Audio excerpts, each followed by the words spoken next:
Good day everyone and Assalamualaikum warahmatullahi ta'ala wabarakatuh.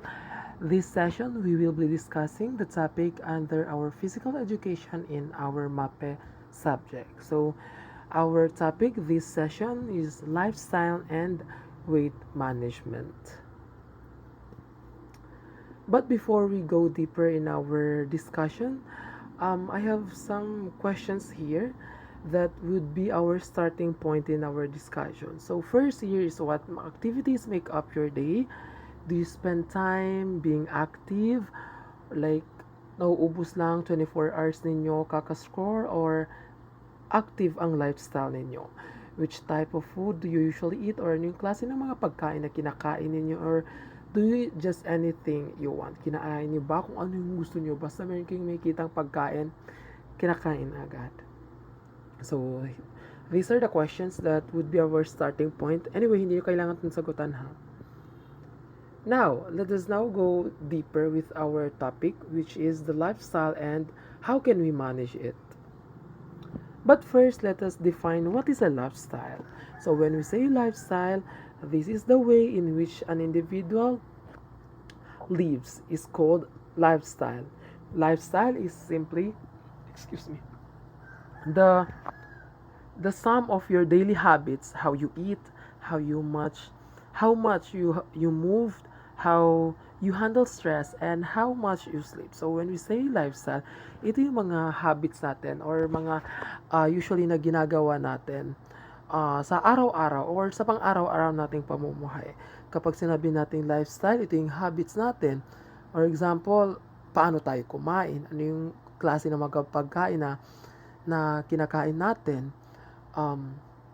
Ano yung kind ng lifestyle natin? Active ba tayo or puro lang tayo higa? Paano natin hinahandle ang stresses natin or paano tayo natutulog? Palagi pa tayong puyat or palagi tayong merong 8 hours of sleep or more than 8 hours of sleep. So, yun yung lifestyle. Kung ano yung style natin sa pamumuhay natin. Next, ang lifestyle kasi natin could be a risk factors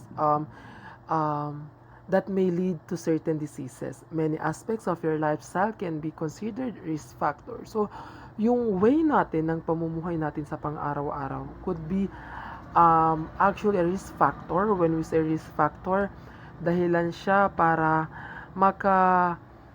develop tayo or magkaroon tayo ng certain diseases. So, yung style natin, yung pamumuhay natin sa pang-araw-araw is pwedeng maging dahilan para tayo ay magkasakit. An unhealthy lifestyle brings with it certain diseases that can shorten your lifespan. So, ibig sabihin kapag unhealthy ang lifestyle natin, kapag hindi masustansya yung uri ng pamumuhay natin sa pang-araw-araw, pwede tayong magkaroon ng sakit at pwedeng maging dahilan ng maaga nating pagkamatay or pag-shorten lang ng buhay natin dito sa mundong ating ginagalawan. Ang mga diseases na pwede nating ma-develop kapag meron tayong unhealthy lifestyle is known as non-communicable diseases. So, when we say non-communicable diseases, these are not transmitted from person to person, yet kill more than 36 and generally of slow progression. So, kapag sinabi nating non-communicable diseases or NCDs, ito yung mga sakit na hindi siya nakakahawa. Ibig sabihin, kapag nag-share kayo ng baso, ng pagkain, ng spoon, or karoon kayo ng physical interaction ng taong may non-communicable disease, hindi kayo mahahawa. Pero itong non-communicable diseases is nakukuha natin sa pagkakaroon ng unhealthy lifestyle. So, hindi siya nakakahawa. Kaya non-communicable disease siya. Pero nakakamatay pa rin siya. Marami pa rin namamatay dahil sa non-communicable diseases. Next, proceed naman tayo sa types of NCD or non-communicable diseases. First here is cardiovascular diseases. So, when we have cardiovascular diseases, we can experience enlargement of heart and hypertension. So, ibig sabihin, kapag meron tayong cardiovascular diseases, makaka-experience tayo ng pamamaga or paglaki ng ating puso and hypertension or ng high blood. So, itong cardiovascular diseases, ang usually na naapektuhan isang puso natin. Itong hypertension, it's very uso sa atin ito. Maraming matatanda, and not just matatanda, actually may mga bata pa lang pero meron na silang high blood or hypertension. And mind you ha, very tridor na sakit itong hypertension kasi anytime pwede siyang umatake and pwede niyang kunin ng buhay natin. Maraming namatay or namamatay dahil sa pagkakaroon ng high blood or ng hypertension. Next, sa cancer respiratory diseases naman, such as chronic obstructive pulmonary disease and asthma, pwede tayong magkaroon, kapag meron tayong NCD, or pwede tayong, kapag meron tayong cancer respiratory disease, pwede tayong maka-experience ng chronic obstructed pulmonary disease and ng asthma. So yung asthma, mahirapan tayong huminga, hindi tayo masyadong nakakagalaw. So it's better or it's good na dapat active ang lifestyle natin para at least hindi tayo makadevelop ng asthma. And sa cancer, ang daming bata pa lang, nakikita ko especially sa online na nag-undergo na sila ng chemotherapy dahil meron silang cancer. And sana wala sa atin buyag ang magkaroon ng cancer, maka-experience ng chemotherapy at the young age. Third one here is ang diabetes. So itong diabetes kasi isa sa factor ng pagkakaroon ng diabetes is too much intake of sugar. So ibig sabihin pagkain ng masyadong matatamis araw-araw or pag hindi araw-araw, madalas na pagkain ng matatamis or masyadong matatamis. So, it's not bad to eat sweets. At least balance lang, hindi inaaraw-araw at hindi masyado matamis yung mga kinakain natin para at least hindi tayo makadevelop ng diabetes. Next. Ito yung gusto kong ipaalala sa inyo before we proceed in our next topic. All age groups are affected by NCDs, although they often associated with older age groups. Though madalas na naapektuhan or nagkakaroon ng NCD or non-communicable disease is yung matatanda. Pero, lagi nating tatandaan na kahit bata pa yan, kahit matanda pa yan, pwedeng maapektuhan at pwedeng magkaroon ng NCDs. Hindi porket bata ka, hindi porket young age ka pa lang is exempted ka na sa pagkakaroon ng non-communicable disease. So, it's better na ngay maaga pa lang, alam na natin kung anong pwede natin gawin para maiwasan yan. Dito, it is important that these risk factors are addressed even at teenage years, and you could start by being more active, adding physical activity session to your daily routine, or by being a healthy eater, opting for more nutritious food. So yun sabi ko sa inyo, so mas better na ngayon pa lang, maaga pa lang, alam na natin yung mga risk factors at pwede na natin silang maiwasan at teenage years pa lang. So para at least kahit at a young age, hindi tayo makadevelop ng NCD. So, pwede tayong maging active, pwede tayong magdagdag ng physical activities in our daily routine.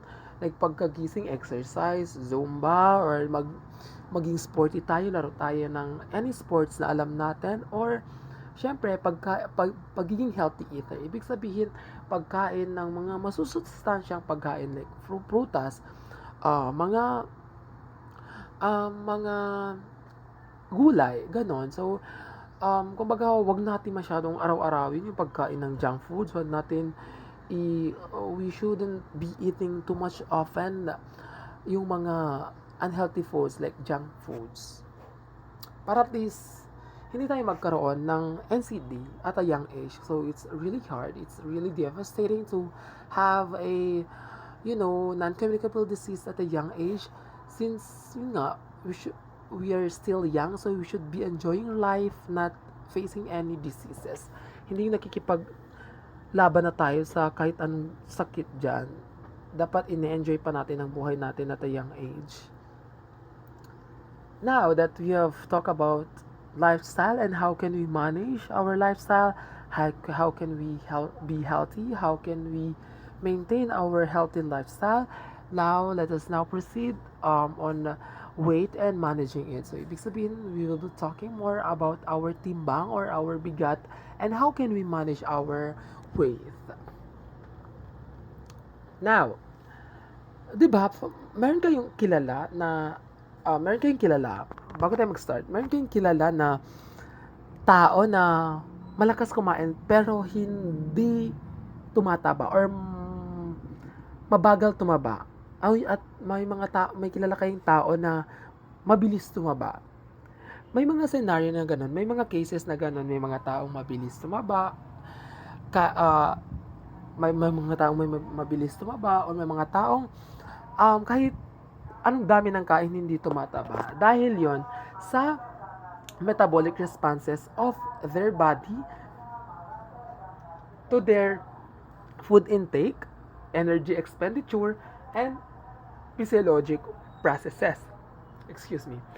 So, may mga tao na kahit anong dami ng kinakain, hindi tumataba, and may mga tao na mabilis tumaba dahil yon sa metabolic responses, dahil yon sa metabolism ng kanilang katawan.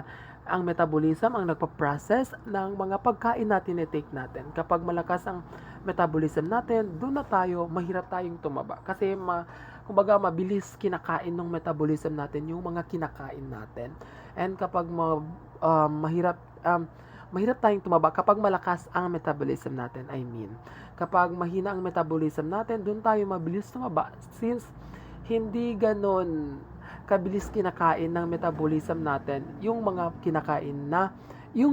food na kinakain natin. So that's why may mga tao na malakas kumain pero mahirap tumaba, and may mga tao na mabilis tumaba. So ano kayo doon sa dalawa? Malakas ba kumain pero mabilis tumaba, or doon lang sa katamtaman lang kumain pero I mean, naguguluhan ako. Ano ba kayo? Sa tao ba kayo na malakas kumain pero mahirap tumaba, or doon sa kahit konti lang kumain pero mabilis tumaba? So which are you there? Now, let's proceed in our last topic, which is the active recreational activities. So when we say active recreational activities, these are the activities that held during one's leisure time. So ibig sabihin, ito ang mga activity na ginagawa natin kapag meron tayong leisure time. When we say leisure time, ito yung mga free time natin, vacant time natin, or available time natin. Like yung paglalaro ng sports, pagja-jogging, pagra-run, pagwo-walk, and so on and so forth. So, the purpose is to refresh oneself by doing activities that are considered by an individual as enjoyable. So, pag sinabi nating recreational activities, ito yung mga activities na ginagawa natin sa leisure time natin, sa free time natin, sa available time natin, and ang main purpose nito is para ma-refresh ang utak natin, maanduin, para maalis ang stress natin, and of course, mag-enjoy at ma-enjoy kung ano ang ginagawa natin. Like paglalaro ng sports like volleyball, basketball, badminton, takraw, and yung uso ngayon na pickleball. So, 'di ba kapag naglalaro tayo ng sports sa gusto natin, nawawala yung stress natin, nare-refresh yung utak natin, and at the same time, nag-e-enjoy tayo. So, yun yung purpose ng active recreational activities, and not just doing sports, pwede tayong mag-walk, mag-zumba, mag-exercise, mag-run, mag-jogging, and everything. So, anything na activities na nag-e-enjoy tayo, na nare-refresh ang utak natin pag ginagawa natin during our leisure time. So, that would be all for our topic under our physical components in our MAPE subject. So, if you have questions, if you have clarifications, if you have queries, don't hesitate to PM me or ask in our GC, and I will answer your queries. So that would be all. Thank you so much. Stay safe, everyone, and stay healthy. And see you in our next session. Bye.